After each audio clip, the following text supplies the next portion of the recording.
Assalamualaikum. Berjumpa lagi dengan Syihab dan Syihab. Seperti biasa saya Najwa Syihab ditemani oleh Abi Quraish Syihab. Assalamualaikum Abi. Waalaikumsalam warahmatullahi. Abi apa kabar? Alhamdulillah, alhamdulillah. Alhamdulillah sehat. Terima kasih Abi sudah bersedia Syihab dan Syihab lagi. Topiknya ini sengaja Nana pilih karena ini topik yang menurut Nana sangat menarik dan banyak orang yang belum pernah melihat hubungan manusia dengan Allah dari kacamata ini. Nah, ingat Nana pernah baca buku ini, Abi yang tulis, Berbisnis dengan Allah. Betul. Dan ini topik yang memang sengaja kita angkat di Syihab dan Syihab kali ini, dan ini topik yang juga sudah kita lempar ke netizen agar teman-teman mengirimkan pertanyaan. Banyak sekali pertanyaan. Seperti biasa selalu banyak pertanyaan kalau dengan Abi. Tapi yang ini khusus lebih ke pertanyaan awalnya, mempertanyakan topiknya. Berbisnis dengan Allah. Banyak kemudian yang merasa sepertinya tidak tepat deh. Atau itu sesuatu yang sama sekali baru untuk mereka. Membayangkan bagaimana kita manusia dan hubungan dengan Tuhan lewat kacamata bisnis. Ya. Apa sebetulnya maksudnya ini, Abi? Ya, jadi memang kalau kita membuka lembaran-lembaran Al-Quran, kita akan menemukan istilah-istilah Qur'ani yang sama dengan istilah-istilah bisnis. Misalkan kredit. Al-Quran juga menggunakan kata qard. Qard itu dari kredit. Atau kredit itu dari kata qard. Siapakah yang mau memberikan kepada Tuhan kredit yang baik supaya dibayarnya nanti dengan yang lebih baik? Oh, itu ada di Al-Quran? Ada. Man dzalladzi yuqridullaha qardan hasanan. Maka dibayarnya dengan berlipat ganda. Kita mendengarkan, membaca di dalam Al-Quran jual beli.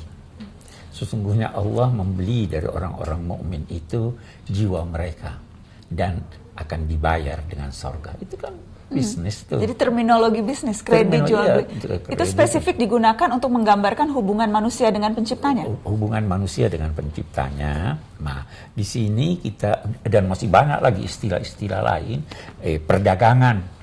Maukah kamu kutunjukkan perdagangan yang tidak ada ruginya? Ya, jadi oleh pakar-pakar dikatakan bahwa hubungan manusia dengan Tuhan itu bisa tercermin dalam 3 hal itu. Avicenna, Ibnu Sina berkata begitu. Walaupun Abi waktu baca itu berkata, Abi mau tambah 1 lagi biar jadi 4. Apa yang 3 itu? Yang pertama, ada berhubungan dengan Tuhan seperti halnya pembantu yang hanya rajin karena takut dimarahi Tuhan. Nah, jadi dia berhubungan karena takut masuk neraka. Okay. Itu yang pertama, hubungan manusia dengan penciptanya seperti takut, layaknya itu, karena ketakutan. Takut. Okay. Yang kedua itu karena ingin mendapat sesuatu keuntungan. Nah, itulah pebisnis. Ya, tahu, jadi dia melakukan ini selalu pertimbangannya itu pahala, pertimbangannya sorga dan lain-lain sebagainya. Nah, yang ketiga itu seperti hubungan ibu dengan anaknya. Cinta. Tidak peduli. Boleh jadi seorang ibu itu merasa bahagia walaupun dia bangun malam dan tersiksa. Nah, jadi 3 ini. Nah, yang dibicarakan di buku ini adalah tentang orang yang berbisnis dengan Tuhan. Berbisnis dengan Tuhan. Dan di antara 3 hubungan itu, ketiga-tiganya sesuatu yang diridhoi oleh Allah, ketiga-tiganya disetujui oleh Tuhan. Disetujui oleh Tuhan. Karena itu ada ancaman-ancaman yang kita temukan di dalam Al-Quran, itu sebenarnya tertuju kepada mereka yang tingkat pertama ini yang takut. Ya, tapi kalau di tingkat terakhir, tingkat yang tertinggi itu ada seorang wanita bernama Rabi'ah al-Adawiyah. Dia berucap, wahai Tuhan, kalau saya menyembahmu karena takut neraka, masukkan saja saya di neraka. Kalau saya menyembahmu karena ingin sorga, tidak usah beri saya sorga. Tapi kalau saya menyembahmu karena dorongan cinta kepadamu, tambahlah cinta itu kepadaku. Dan itu yang paling tinggi. Itu yang paling tinggi, dan saya kira tidak mudah kita sampai pada derajat itu. Itu kan Ibnu Sina 3. Abi bilang Abi ada tambahan 1. Ya, ada itu? Orang yang tidak peduli, tidak pernah teringat. Dia sholat, pokoknya kewajiban saya laksanakan. Dia tidak ingat neraka, dia tidak ingat ini. Yang penting dia merasa bahwa saya harus lakukan ini. Tidak ada terbayang baginya sorga, tidak ada. Jadi secara otomatis sebenarnya. Kategori yang itu kategori apa, Abi? Itu juga diridhoi nggak kira-kira? Ya, kita ada satu hal dalam konteks berhubungan dengan Tuhan, kita harus bersangka baik pada Tuhan. Jadi kita harap orang yang seperti itu diridhai, walaupun ya kita dari saat ke saat berusaha untuk meningkatkan hubungan kita dengan Tuhan. Penjelasan tadi mudah-mudahan itu juga sekaligus menjawab Ardian Lombok 85 yang bertanya soal apa yang dimaksud bisnis dengan Allah dari Pulau Seribu Masjid dari Lombok. Oke Abi, tapi kemudian ada kesan yang mungkin saja timbul kalau hubungan manusia dengan Tuhan diibaratkan dengan hubungan bisnis, seolah-olah kita tidak ikhlas dalam beribadah. Persoalan ikhlas atau tidak, jangan kita yang menentukan, biarlah Tuhan yang menilai, itu satu. Yang kedua, sebenarnya berbisnis itu dalam konteks beragama, dalam konteks hubungan dengan Tuhan, diizinkan Allah. Jadi Anda tidak bisa berkata bahwa dia tidak ikhlas. Allah mengizinkan kok. Allah sekian banyak firman-firmannya yang mengajak kita, ayo sari'u ila magfiratin min rabbikum wa jannatin 'arduhas samawati wal ard. Bergegaslah untuk memperoleh pengampunan dari Allah dan sorga. Jadi kan orang bekerja ini, melakukan kegiatannya ini diizinkan untuk dapat sorga. Nah, kalau dalam keseharian kita diundang teman pergi ke perkawinan, kasih kado, ikhlas enggak? Ikhlas. Bagus. Kenapa tulis nama? Oh ya, tetap di amplop dari Najwa. Tapi bukan berarti nggak ikhlas. Bukan berarti tidak ikhlas. Bukan berarti mau bilang, saya nyumbang loh. Iya, itu begitulah kira-kira. Nah, bahkan boleh jadi kalau tidak tulis nama, bisa menimbulkan kesalahpahaman dari tuan rumah pengundang ini. Jadi kita dalam konteks menjalin hubungan baik, Tuhan izinkan siapa yang mau menampakkan sedekahnya atau menyembunyikannya, dua-duanya baik. Oke. Jangan lantas kaitkan itu dengan tidak ikhlas. Bukan persoalan ikhlas atau tidak keikhlasan, karena bahkan Allah pun mengizinkan dan mengajak umatnya untuk berbisnis dengan Allah. Betul. Ya. Oke, nah kalau gitu sekarang kita bicara beribadah dari kacamata bisnis. Bisnis itu kan prinsip ekonomi. Jadi kita melakukan semudah-mudahnya, semurah-murahnya dengan keuntungan semaksimal mungkin. Betul. Nah, kalau dengan hubungan dengan Tuhan, bagaimana kita berbisnis dengan prinsip yang sama? Semurah-murahnya tapi maksimal dapat keuntungan. Yang pertama, laksanakan kewajiban. Karena kewajiban itu mutlak. Katakanlah kewajiban sholat, laksanakan itu. 5 waktu. 5 waktu. Cukup 5 waktu. Karena itu kewajiban, harus ada. Nah, setelah itu, pilih. Apa kegiatan yang paling disenangi Tuhan? Nah, di sini, dalam buku itu Abi ada terjelaskan bahwa kalau kita buka ayat-ayat Al-Quran, kita akan menemukan sekian banyak ayat yang Allah menyatakan Allah senang. Wallahu yuhibbul muhsinin. Orang yang berbuat baik. Berbuat baik di situ artinya memberi lebih banyak dari kewajibannya dan menuntut lebih sedikit dari haknya. Itu yang Allah paling suka. Allah senang orang-orang yang bertakwa, disebut dalam Al-Quran. Artinya orang yang menghindari. Jadi menghindari keburukan itu lebih baik daripada membuat kebaikan. Bisa diberi contoh yang mana lebih bagus? Mandi tanpa parfum atau pakai parfum atau tidak pakai mandi tanpa parfum atau pakai parfum tidak mandi? Mandilah. Mandi ya betul. Mandi tanpa parfum itu lebih baik daripada pakai parfum tanpa mandi. Kenapa tanpa mandi? Karena di situ ada kotoran. Iya. Tapi dengan mandi walaupun tanpa parfum, begitu dalam bisnis. Kita cari kegiatan yang disenangi Tuhan. Apa yang paling disenangi Allah? Yang paling disenangi Allah itu secara keseluruhan akhlak. Akhlak. Senyum pada orang. Bukan hanya orang tua, semua orang. Menjamu tamu, berbasa basi dengan ikhlas.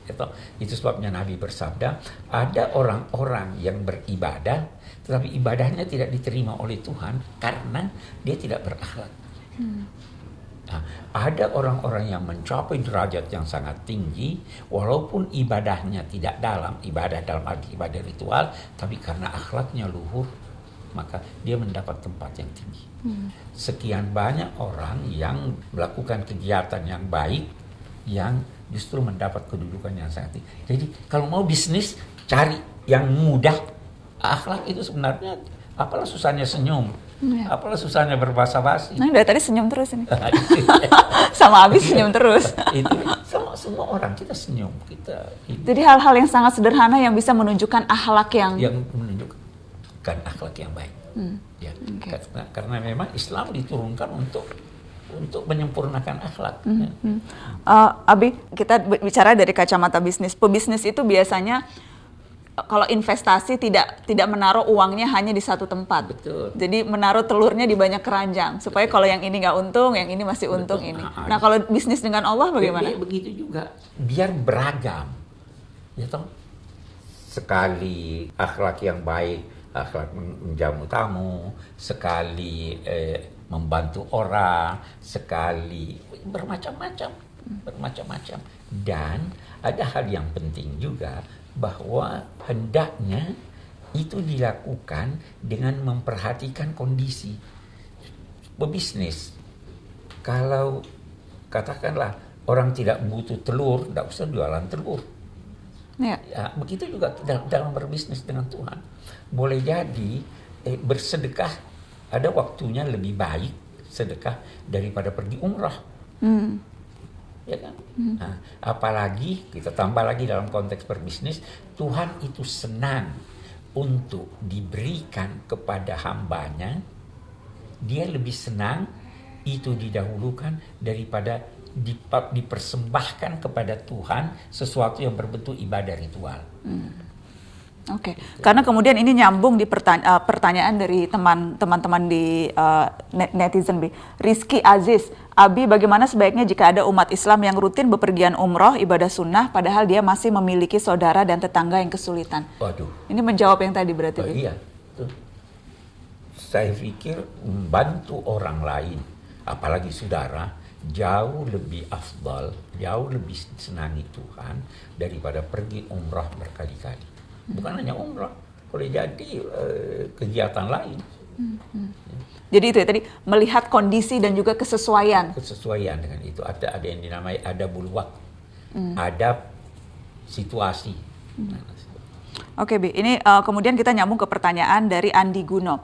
Perhitungan pahala seringkali menggunakan angka. Seperti contohnya sholat di Mekah 100.000 kali sholat di masjid lain. Apakah sebenarnya makna dari perhitungan ini? Apakah secara literal bisa diterjemahkan demikian, bisa dihitung, atau hanya menunjukkan keutamaan ibadah? Kalau saya melihat menunjukkan keutamaan ibadah. Karena itu Abi pribadi tidak pernah berpikir ini 27, ini 100, ini.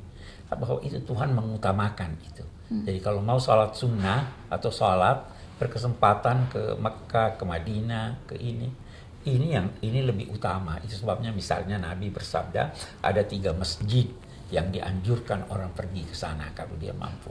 Nah, yang pertama itu masjid di Mekah, masjid Madinah. Jadi tidak harus difahami bahwa 100.000 atau 10.000 dan sebagainya. Tapi kan seringkali kemudian hitung-hitungan pahala itu menjadi sesuatu yang menarik bagi orang. Jangan di bisnis. Jangan berhitung keuntungan di atas kertas. Lantas Anda sudah gunakan keuntungan yang di atas kertas itu padahal ternyata tidak jadi.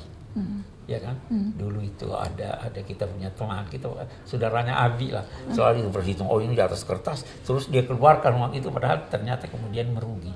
Jadi kami tidak suka itu, bahwa Hitung-hitungan itu serahkan pada Tuhan. Oke. Lagi-lagi kita bicara dalam konteks bisnis, Bi. Misalnya bisnis itu mencari sesuatu yang disenangi oleh orang. Jadi lagi happeningnya ini, lagi happening martabak gitu. Kemudian rame-rame bikin martabak gitu. Oh, yang lagi happening kopi. Kemudian banyak orang yang bikin kopi. Bisnis seperti itu, mencari peluang apa yang lagi disukai oleh konsumen. Nah, kalau berbisnis dengan Allah, carilah apa yang disukai oleh Tuhan. Kita baca itu di yang pasti Allah menyukai manusia yang melaksanakan kewajibannya pada Tuhan lalu memperhatikan makhluk-makhluk. Nah, itu sebabnya kita baca di Al-Quran, wa ammal yatima fala taqhar, wa ammas sa'ila fala tanhar, wa amma bi ni'mati rabbika fahaddits. Ada 3 kebaikan yang disebutkan. Anak yatim jangan hardik. Orang miskin berikan dia bantuan. Baru yang ketiga, syukuri nikmat Tuhanmu. Jadi yang untuk Tuhan, dia tempatkan di urutan ketiga dalam ayat ini. Demikian seterusnya.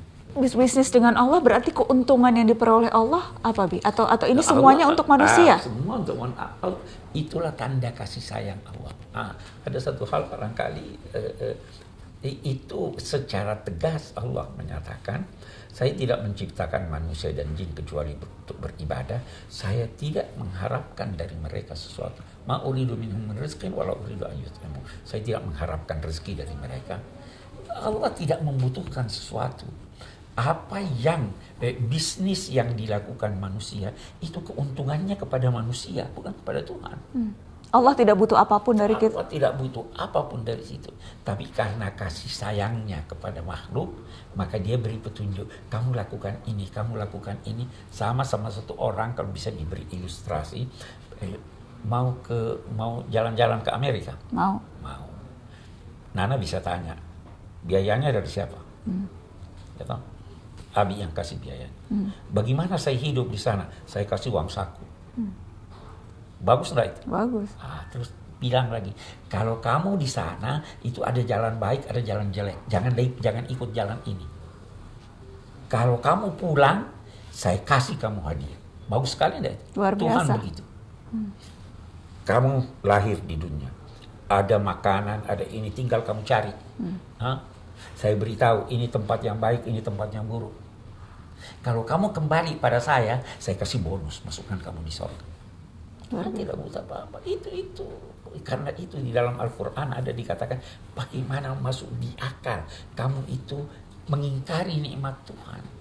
Sedang sedemikian banyak nikmat-nikmatnya yang telah dianugerahkannya kepada kamu. Dan jangan pernah menduga bahwa ibadah yang kita lakukan, bisnis yang kita lakukan kepada Tuhan itu adalah untuk keuntungan Tuhan. Tidak ada. Jangan juga pernah menduga bahwa itu tidak membawa dampak positif dalam hidup kita. Jadi apapun bisnis yang kita lakukan dengan Allah, untuk kita itu.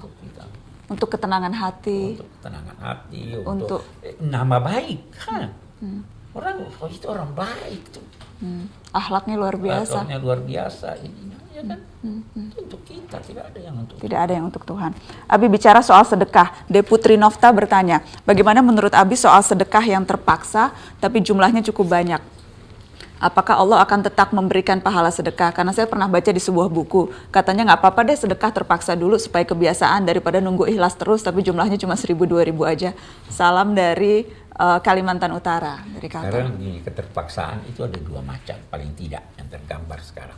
Terpaksa dipaksa orang, terpaksa kita memaksa diri kita untuk itu.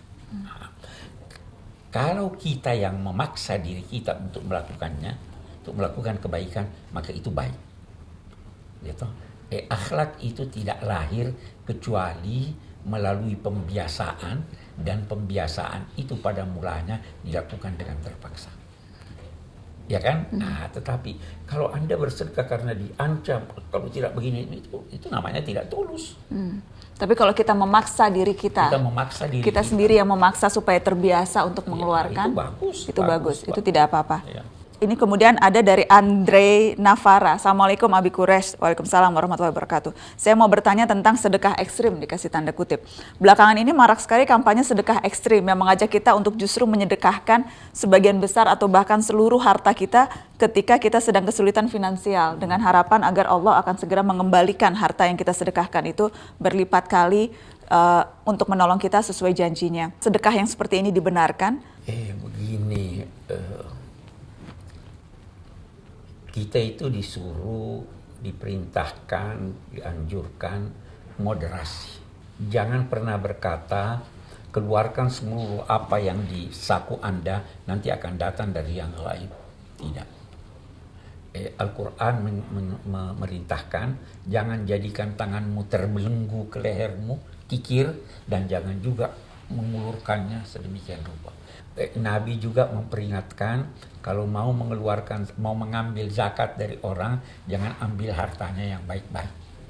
Yang maksudnya apa yang baik-baik? Artinya kalau ada sesuatu yang dia sangat senangi, ambil yang pertengahan.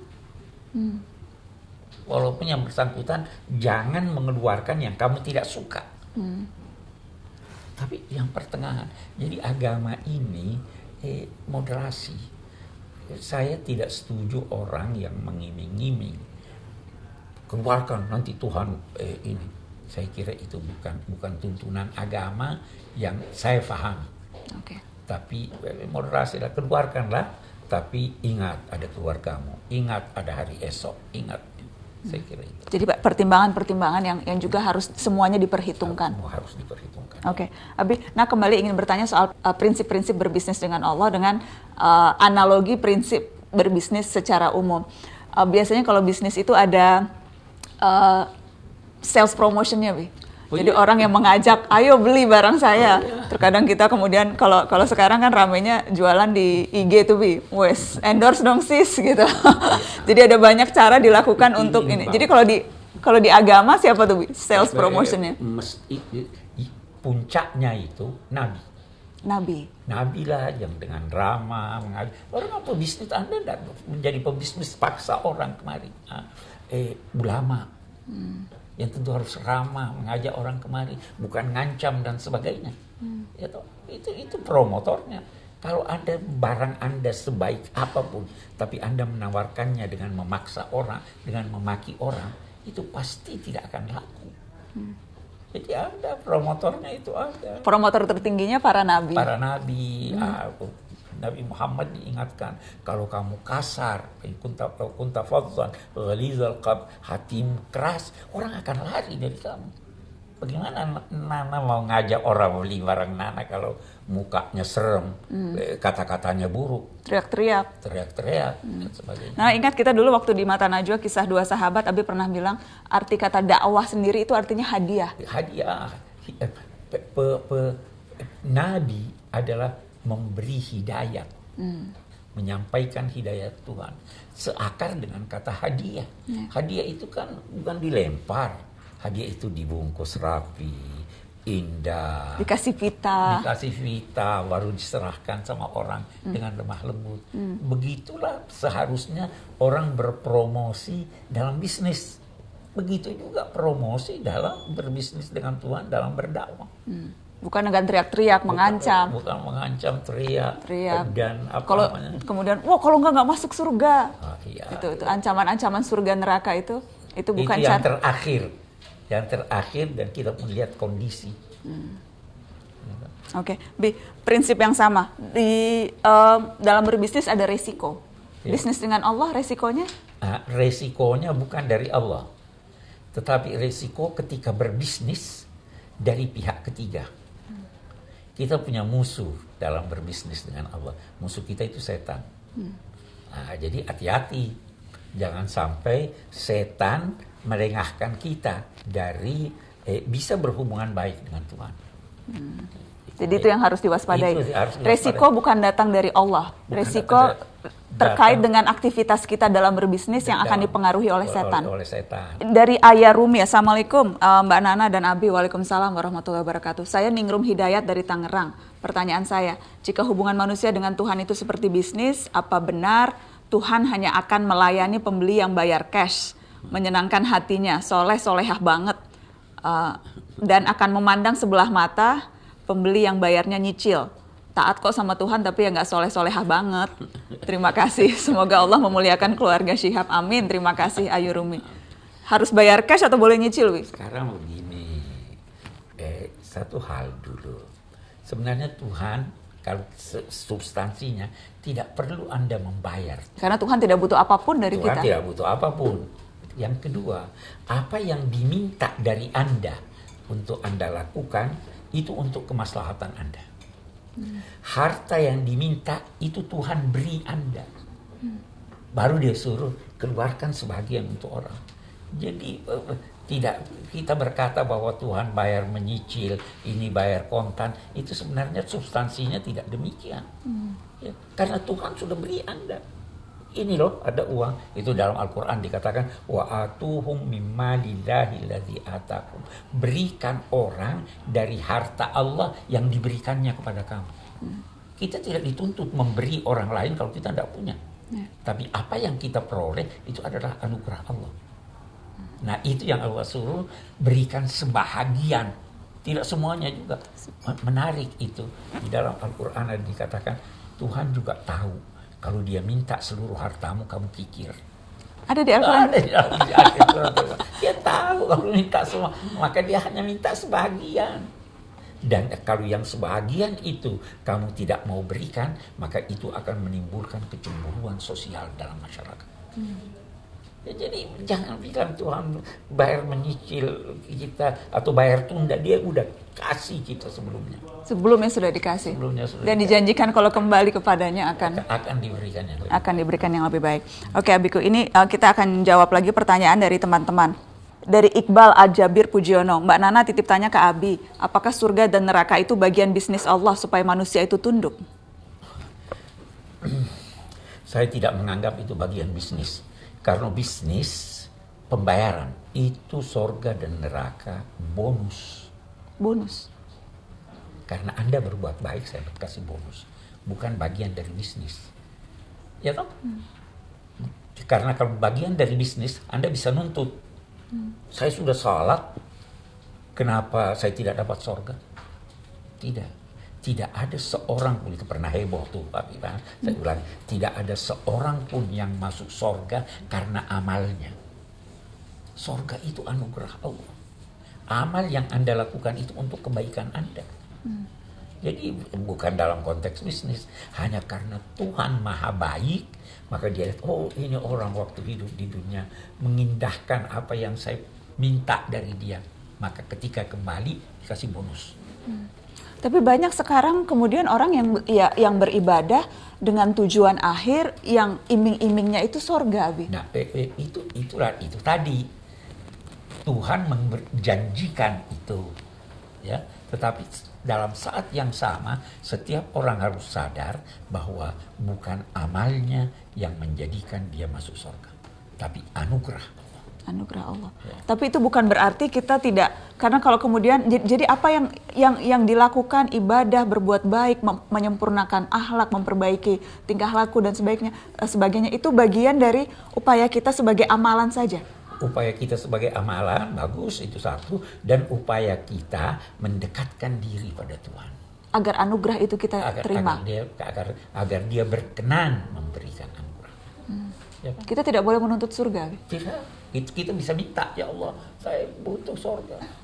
Ada doa itu, ya Allah, saya tidak menuntut, jangan perlakukan saya berdasar keadilan, tapi perlakukan saya berdasar rahmat.